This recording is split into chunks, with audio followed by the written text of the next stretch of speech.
saw a place in the market specifically for African wax ankara textiles, being worn in a very modern way, and using the silhouettes from the 60s and the 70s, which I was drawn to in my own personal style and practice. Yes. And it also reminded me of a specific time in history during the 70s where, you know, the Black is Beautiful movement was really, really huge, and people were wearing these beautiful tunics, you know, or sometimes kaftan or dashiki type styles.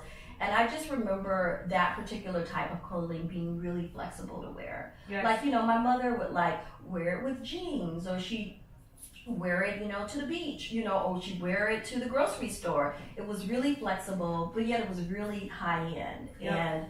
And the colors. And the colors were really vibrant, Yes. and you know, from that moment, the women were really beautiful. I mean, I remember my mother, there's a picture of me and her, and she's wearing a tunic and this particular silhouette with the pant to match, and she's holding me, and I'm a baby, and she has this beautiful afro, and you know, the beautiful earrings, and it's that iconography that I really wanted to celebrate. Yes. And I'd always been, you know, celebrating in my own personal work diaspora culture and African American culture.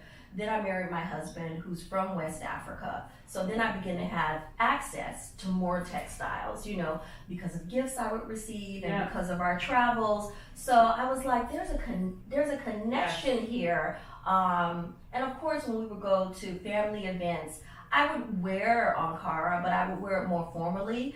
But in my daily life, I wanted to wear it in a more relaxed way. That would be luxury, you know, sort of entry luxury level, high end. Yep. And so literally, I did not write a business plan.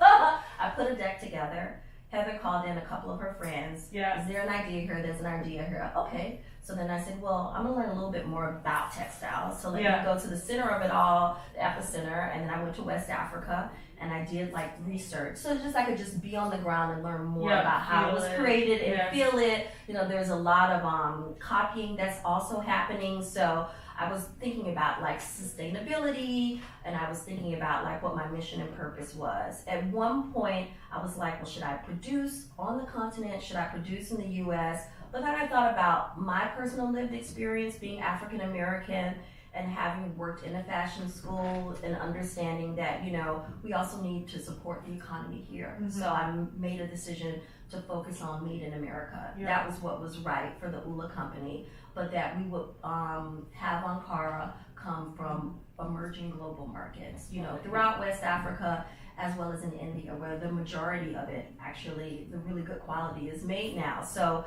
it just worked out well. It's organic fusion with intention, to use your word. You didn't put it together for marketing. It's it's your story. It's it was my story, you know, come alive. It's you know, what would I wear every day? And how would I wear it? And literally, that's how it started.